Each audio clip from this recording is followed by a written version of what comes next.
ढोल नगाड़ों की गूंज थी। कपिलवस्तु के राजमहल में खुशियां उमड़ पड़ी थी। महाराजा शुद्धोधन और रानी महामाया के घर एक पुत्र का जन्म हुआ, सिद्धार्थ। जन्म के समय ही कहा गया, ये बालक बड़ा असाधारण है। या तो ये सम्राट बनेगा या संसार का महानतम साधु। महामाया रानी जल्द ही नहीं रही, लेकिन उनके पुत्र सिद्धार्थ को पालने का दायित्व रानी महाप्रजापति गौतमी ने निभाया।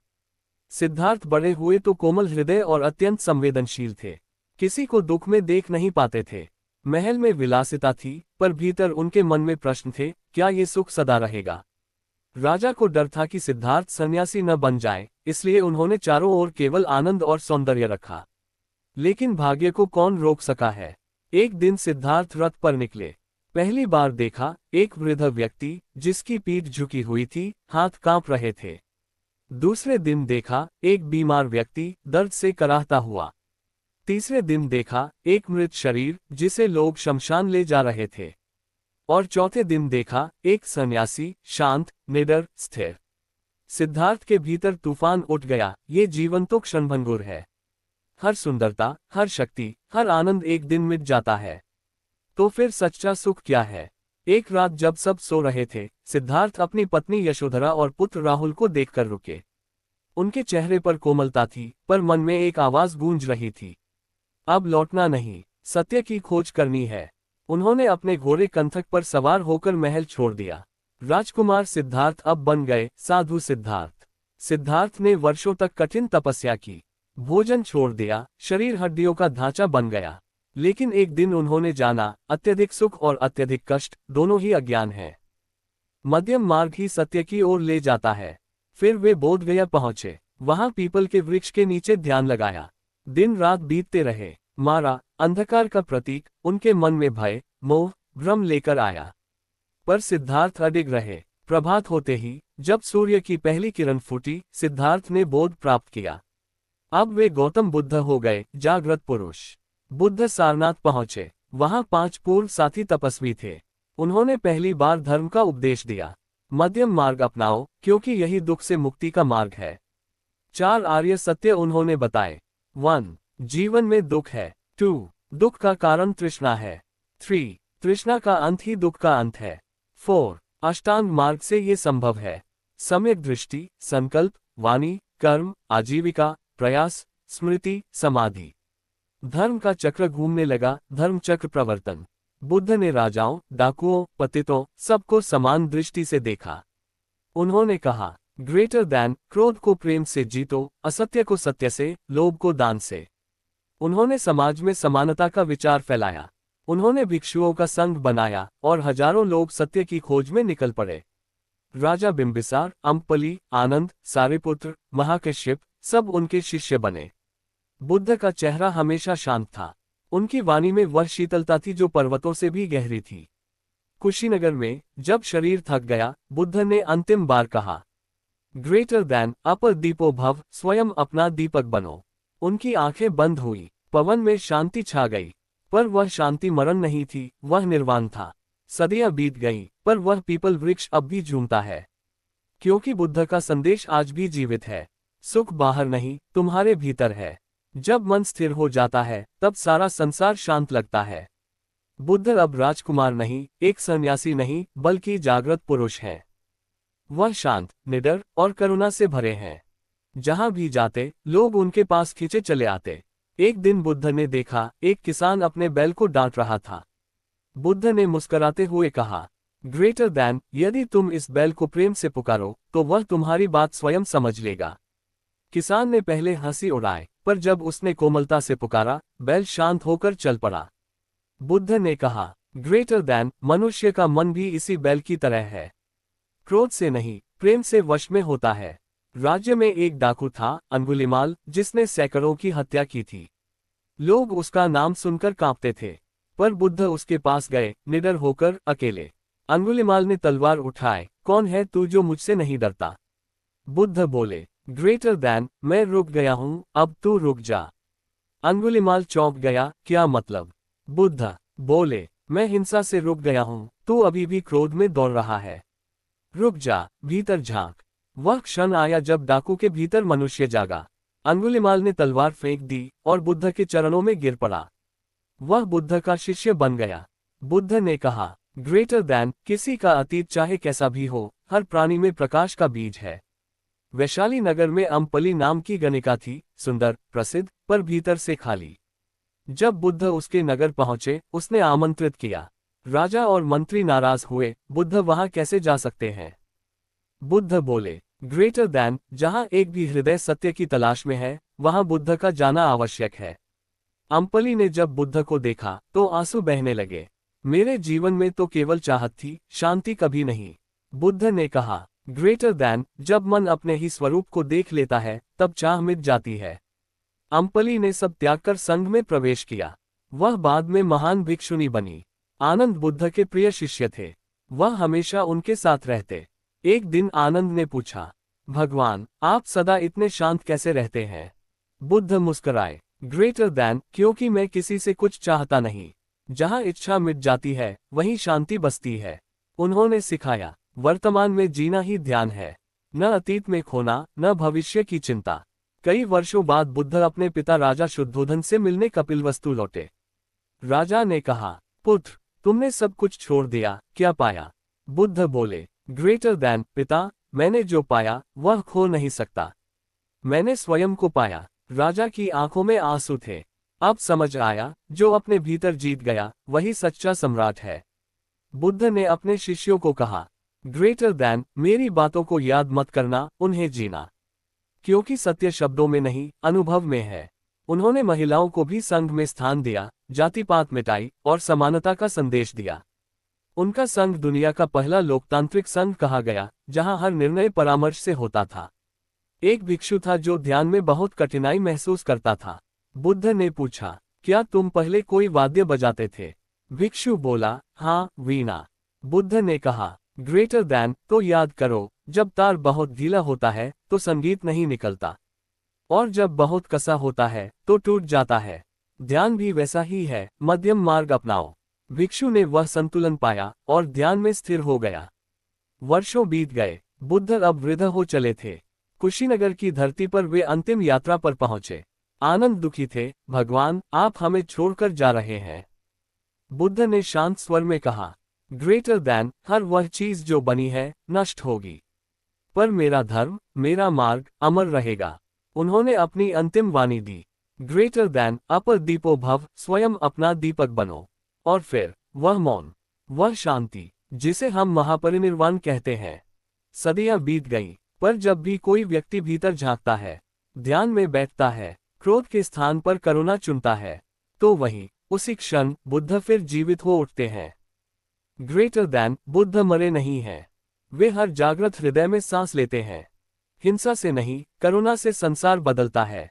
सत्य कोई मत नहीं, एक अनुभव है, और हर मनुष्य के भीतर बुद्ध जागने की प्रतीक्षा कर रहा है। बुद्ध के जाने के बाद पूरा संघ मौन था।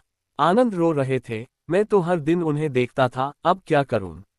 महाकश्यप ने कहा, ग्रेटर दैन, आनंद, बुद्ध ने कहा था, स्वयं अपना दीपक बनो। अब वही समय है। आनंद ने एकांत साधना की। रात दिन ध्यान में बैठते रहे। कई सप्ताहों बाद एक प्रभात को उन्होंने वही शांति अनुभव की जो बुद्ध ने पाई थी। वह समझ गए, बुद्ध शरीर से गए हैं, पर सत्य अब मेरे भीतर है। बुद्ध के महापरिनिर्वाण के बाद उनके शिष्यों ने सोचा, अगर हम उनके वचनों को संजोए नहीं तो समय उन्हें मिटा देगा। राजगृह में पहली धम्म परिषद बुलाई गई। महाकश्यप अध्यक्ष थे। आनंद ने बुद्ध के उपदेशों को स्मृति से सुनाया। वे बोले, ऐसा मैंने सुना था, और इस प्रकार त्रिपिटक, विनय, सुत्ता, अभिधम की नींव पड़ी। बुद्ध की वाणी अब शब्दों में सहेजी गई, पर असल में वह मन की गहराई में उतरने की विधि थी, किताब नहीं। तृतीय दृश्य सारिपुत्र और महामोगलान। बुद्ध के दो प्रमुख शिष्य, सारिपुत्र और मोगलान, धर्म के दो स्तंभ थे। सारिपुत्र गहन बुद्धि के प्रतीक थे, मोगलान ध्यान और करुणा के। दोनों ने बुद्ध के बाद धर्म के विस्तार में समर्पित जीवन जिया। उन्होंने कहा, ग्रेटर दैन, बुद्ध की शिक्षा को शब्दों में नहीं, जीवन में उतारो, तभी वह जीवित रहेगी। उनके नेतृत्व में बौद्ध संघ भारत के हर कोने तक फैल गया। मगध, कौशल, अवंती, गांधार तक। चतुर्थ दृश्य सम्राट अशोक का परिवर्तन। कई वर्षों बाद भारत का राजा अशोक था, शक्तिशाली लेकिन कठोर। कलिंग युद्ध में उसने हजारों को मरते देखा। लाशों के बीच खड़ा अशोक चिल्लाया, ये क्या कर डाला मैंने। उसी क्षण भीतर कुछ टूट गया। फिर वह बुद्ध के धर्म की ओर मुड़ा। भिक्षु उपगुप्त से मिला और कहा, मुझे शांति चाहिए, राज्य नहीं। उपगुप्त बोले, ग्रेटर दैन राजा, बुद्ध का धर्म विजय नहीं, करुणा है। अगर सचमुच पश्चाताप है तो रक्त नहीं, प्रेम से संसार जीतो। अशोक ने वही किया। उसने हिंसा का त्याग किया, भिक्षुओं का संग समर्थन किया और धर्म के प्रचार के लिए 9 दिशाओं में दूत भेजे। अशोक के शासन में धर्म की धारा भारत से निकलकर पूरी दुनिया में फैली। श्रीलंका में महेंद्र और संघमित्रा ने बोधि वृक्ष लगाया। नेपाल, म्यांमार, चीन, तिब्बत, जापान, सब जगह बुद्ध का संदेश पहुंचा। ग्रेटर दैन सत्य, अहिंसा और ध्यान, यही मानवता का पथ है। सदियों बाद भी वह बोधि वृक्ष बोधगया में खड़ा है। मानो कह रहा हो, जिसने एक बार सत्य को देखा उसकी जड़ें कभी सूखती नहीं। षष्ठ दृश्य बौद्ध मठों और शिक्षा का युग। बुद्ध के बाद बौद्ध मठ शिक्षा के केंद्र बन गए। नालंदा, तक्षशिला, विक्रमशिला, ये केवल मंदिर नहीं, विश्वविद्यालय थे। यहाँ से चिकित्सा, गणित, दर्शन, साहित्य, सबका विकास हुआ। वह युग था जब ज्ञान ही पूजा था। भिक्षु केवल उपदेश नहीं देते थे, वे लोगों को सोचने की स्वतंत्रता सिखाते थे। बुद्ध का सिद्धांत था, ग्रेटर दैन, अंधविश्वास मत करो, अनुभव करो, समझो और सत्य को स्वयं देखो। समय बीता, राजवंश बदले, किंतु बुद्ध की शिक्षाएं मिटी नहीं। हर युग में किसी न किसी ने बुद्ध का प्रकाश फिर जगाया। चीन में बौद्ध धर्म, जापान में जैन परंपरा और आधुनिक भारत में डॉक्टर भीमराव अंबेडकर, जिन्होंने कहा, ग्रेटर दैन, मैं बुद्ध के धर्म को अपनाता हूं क्योंकि यह समानता और करुणा का धर्म है। आज भी जब कोई व्यक्ति ध्यान करता है, क्रोध को प्रेम से बदलता है, अहंकार की जगह दया रखता है, वहां बुद्ध फिर जाग उठते हैं। ग्रेटर दैन, बुद्ध कोई व्यक्ति नहीं, एक अवस्था है और वह अवस्था हम सब में संभव है। कपिलवस्तु का राजकुमार, जिसने सिंहासन छोड़ा, अब संसार का मार्गदर्शक बन गया। बुद्ध ने न तो ईश्वर का डर दिया, न स्वर्ग का लालच। उन्होंने बस इतना कहा, ग्रेटर दैन, स्वयं को जानो और तुम्हारे भीतर समूचा ब्रह्मांड खिल उठेगा। सत्य को शब्दों में नहीं, आचरण में जीना चाहिए। करुणा ही सबसे बड़ी शक्ति है। बुद्ध मरे नहीं, वे हर जागृत मन में जीवित हैं। समय ने अपना रूप बदला। अब घोड़े नहीं, गाड़ियां दौड़ती हैं। राजमहल नहीं, ऊंची इमारतें हैं। पर मनुष्य का मन अब भी भय, लोभ और असंतोष से भरा है। आज भी इंसान वही प्रश्न पूछता है, ग्रेटर दैन, मैं इतना कुछ होने के बाद भी खाली क्यों महसूस करता हूँ। और इसी प्रश्न के साथ बुद्ध फिर लौटते हैं, न किसी मूर्ति में, न किसी मठ में, बल्कि हर बेचैन मन में जो शांति खोज रहा है। 1940 के दशक का भारत। डॉक्टर भीमराव अंबेडकर ने कहा, ग्रेटर दैन, मैं उस धर्म को नहीं मान सकता जो मनुष्य को नीचा दिखाता है। मैं उस धर्म को अपनाऊंगा जो समानता और करुणा सिखाए। 1956 में नागपुर की धरती पर उन्होंने लाखों अनुयायियों के साथ कहा, मैं बुद्ध, धम्म और संघ में शरण लेता हूँ। ये केवल धर्म परिवर्तन नहीं था, ये मानवता की पुनर्जागृति थी। उन्होंने कहा, ग्रेटर दैन, बुद्ध का धर्म तर्क, विज्ञान और समानता पर आधारित है। यह मनुष्य को सोचने और स्वयं जागने की स्वतंत्रता देता है। महात्मा गांधी अक्सर कहते थे, ग्रेटर दैन, मुझे बुद्ध के सत्य और अहिंसा पर पूरा विश्वास है। उनकी अहिंसा की जड़ें बुद्ध के विचारों में थी। जब उन्होंने ब्रिटिश शासन का सामना बिना हिंसा के किया, तो वह बुद्ध की ही शिक्षा का आधुनिक रूप था। ग्रेटर दैन, द्वेष से द्वेष नहीं मिटता, प्रेम से ही मिटता है। उत्तर में हिमालय की शांति में बुद्ध का धर्म तिब्बत में रूपांतरित हुआ, महायान और वज्रयान पथों में। वहां से निकले दलाई लामा, जिन्होंने कहा, ग्रेटर दैन, मेरा धर्म बहुत सरल है, मेरा धर्म करुणा है। उन्होंने पूरी दुनिया को सिखाया, ध्यान केवल साधना नहीं, बल्कि हर क्षण सचेत रहने की कला है। जब बुद्ध की शिक्षाएं चीन और जापान पहुंची, तो वहां जन्म हुआ ज़ेन का। एक ऐसी साधना जो कहती है, ग्रेटर दैन, सत्य न किताबों में है, न शब्दों में, वह मौन में है। 2 सदी में पश्चिमी दुनिया ने भी ध्यान को अपनाया। माइंडफुलनेस यानी सचेत ध्यान अब स्कूलों, अस्पतालों और दफ्तरों में सिखाया जाने लगा। लोग समझने लगे कि ग्रेटर दैन, खुशी कोई लक्ष्य नहीं, एक अवस्था है जब मन वर्तमान में होता है। आज भी जब कोई व्यक्ति अपने मोबाइल के शोर से थककर 5 मिनट के लिए मौन में बैठता है, तो वह भी बुद्ध की राह पर चलता है। जब कोई क्रोध के जवाब में मुस्कुराना चुनता है, जब कोई लालच की जगह संतोष रखता है, जब कोई दुख में भी दूसरों की मदद करता है, वहां बुद्ध जीवित है। बुद्ध धर्म अब केवल पूजा नहीं, एक जीवन शैली बन गया है। आधुनिक विज्ञान ने भी अब वही कहा जो बुद्ध ने हजारों वर्ष पहले कहा था। ग्रेटर दैन मन ही सब कुछ रचता है। न्यूरोसाइंस बताती है कि ध्यान, मेडिटेशन मस्तिष्क को बदल सकता है, तनाव घटाता है, जागरूकता बढ़ाता है। और यही तो बुद्ध ने कहा था, ग्रेटर दैन, जैसा सोचोगे वैसा बनोगे। एक बच्चा जब दूसरों के साथ खिलौने बांटता है, एक नौजवान जब गलत काम के सामने खड़ा होता है, एक माँ जब बिना प्रतिदान के प्रेम देती है, वहां बुद्ध फिर जन्म लेते हैं। बुद्ध कोई बीती हुई कहानी नहीं, वह हर मनुष्य की संभावना है। ग्रेटर दैन, जिस दिन तुम अपने भीतर के विचारों को समझ लोगे, उस दिन तुम्हारे भीतर बुद्ध जाग जाएगा। रात का अंधकार चाहे कितना भी गहरा क्यों न हो, एक दीपक उसे मिटा सकता है, और वह दीपक हर हृदय में है। ग्रेटर दैन, अपर दीपो भव, स्वयं अपना दीपक बनो। यही बुद्ध का शाश्वत संदेश है। आधुनिक युग में बुद्ध के विचार पहले से अधिक प्रासंगिक है। करुणा, समानता और जागरूकता ही मनुष्य की सच्ची उन्नति है।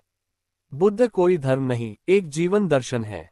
जो स्वयं को जान लेता है, वही सृष्टि को जान लेता है। गौतम बुद्ध केवल इतिहास नहीं, वह हर श्वास में, हर शांति में, हर करुणा में जीवित है। कुशीनगर की वह भूमि अब भी शांत है। जहां बुद्ध ने महापरिनिर्वाण लिया, वहां आज भी वायु स्थिर लगती है, मानो समय वहीं थम गया हो। पर वह मौन मृत्यु का नहीं, पूर्णता का मौन है। जैसे कोई दीपक अपने तेल से पूरी तरह जलकर प्रकाश को आकाश में छोड़ गया हो। आनंद वहां खड़ा था। उसने धीरे कहा, ग्रेटर दैन, भगवान, आप तो चले गए, पर मेरे भीतर जो शांति है, वही तो आप है। द्वितीय दृश्य बोधि वृक्ष की छाया। सदियों बाद भी बोधगया का वह पीपल वृक्ष खड़ा है। उसकी पत्तियों में जब हवा बहती है, तो लगता है बुद्ध का मौन फिर बोल उठता है। कोई साधु वहां ध्यान करता है, कोई बच्चा खेलता है, कोई विदेशी श्रद्धा से झुकता है, पर वृक्ष एक ही बात कहता है, ग्रेटर दैन, सत्य को पाने के लिए कहीं बाहर मत देखो, वह तुम्हारे भीतर है, उसी तरह जैसे मुझ में जीवन। बुद्ध के बाद उनकी शिक्षा 3 रत्नों में संक्षेपित हुई। 1. बुद्ध जागृत चेतना। 2. धम्म, धर्म, सत्य का मार्ग। 3. संघ, सत्य के साधकों का समुदाय। और इन तीनों का अर्थ है सत्य को देखना, जीना और साझा करना। हर काल, हर देश में जिसने इन 3 रत्नों को अपनाया, वह बाहरी युद्धों से नहीं, भीतर की शांति से जीता। सदियां बीती, राज्य मिटे, भाषाएं बदली, धर्म विभाजित हुए, पर बुद्ध की वाणी समय से परे रही। ग्रेटर दैन, जैसे कमल कीचड़ में रहकर भी स्वच्छ खिलता है, वैसे ही साधक संसार में रहकर भी निर्वाण को पा सकता है। बुद्ध का संदेश यह नहीं था कि संसार छोड़ो, बल्कि ये था कि संसार को समझो, और समझते ही आसक्ति मिट जाती है। जैसे अंधकार को मिटाने के लिए कुछ नहीं करना पड़ता, सिर्फ दीपक जलाना पड़ता है। एक दिन एक युवा भिक्षु ने पूछा, भगवान, आप तो नहीं है, फिर आपकी उपस्थिति हम कैसे महसूस करें? संत के गुरु ने मुस्कुराकर कहा, जब तुम क्रोध में धैर्य रखो, जब तुम भय में भी सत्य बोलो, जब तुम दूसरों के दुख को अपना समझो, वहीं बुद्ध उपस्थित है। ग्रेटर दैन, बुद्ध को देखना है तो अपने कर्म में देखो। ये वाक्य सदियों से चलता आया, और हर युग के हर व्यक्ति के लिए नया बन जाता है। हर आत्मा जो सत्य की खोज में निकलती है, वह वही मार्ग चलता है जो बुद्ध ने दिखाया। चाहे वह सन्यासी हो या गृहस्थ, चाहे वह गरीब हो या राजा, धर्म एक ही है। ग्रेटर दैन, दुख को समझो और उसे पार करो। और जब ये समझ पूरी होती है, तब जीवन समाप्त नहीं होता, मुक्त हो जाता है। यही निर्वाण है, जहाँ कुछ पाने या खोने की इच्छा नहीं रह जाती। आज मनुष्य के पास सब कुछ है, गति है, साधन है, तकनीक है, पर मन फिर भी बेचैन है। बुद्ध का अंतिम संदेश यही था, ग्रेटर दैन, जो बाहर दौड़ता है वह कभी नहीं पहुंचता, जो भीतर लौटता है वह सदा घर पर है। ध्यान, करुणा और जागरूकता, यही 3 दीपक आज भी अंधकार मिटा सकते हैं। जब हम किसी को क्षमा करते हैं, किसी को समझते हैं, या किसी रोते हुए को सांत्वना देते हैं, तब हम स्वयं छोटे बुद्ध बन जाते हैं। कल्पना करो, रात्रि का आकाश, पूर्णिमा का चांद, और एक गहरी शांति जो शब्दों से परे है। वही शांति बुद्ध का सच्चा स्वरूप है। वह न समय में बंधी है, न शरीर में। वह वही निर्वाण है जहां सब प्रश्न समाप्त हो जाते हैं और केवल एक मौन उत्तर रह जाता है, शांति। ग्रेटर दैन अपर दीपो भव, स्वयं अपना दीपक बनो। धर्म वही है जो तुम्हें भीतर उजाला दे। बुद्ध बाहर मत खोजो, वह तुम्हारे हृदय की गहराई में है। यही बुद्ध की अंतिम वाणी थी और यही इस 5वें भाग की आत्मा है। बुद्ध के जाने के बाद भी उनकी करुणा विश्व में बहती रही। बोधि वृक्ष की तरह उनकी शिक्षा हर युग में हरी रही। बुद्धत्व कोई लक्ष्य नहीं, एक जागरण की अवस्था है। जब मनुष्य भीतर शांति पा लेता है तब वह स्वयं बुद्ध बन जाता है। बुद्ध की कथा समाप्त नहीं होती, क्योंकि हर जागृत मन उसकी अगली पंक्ति लिखता है।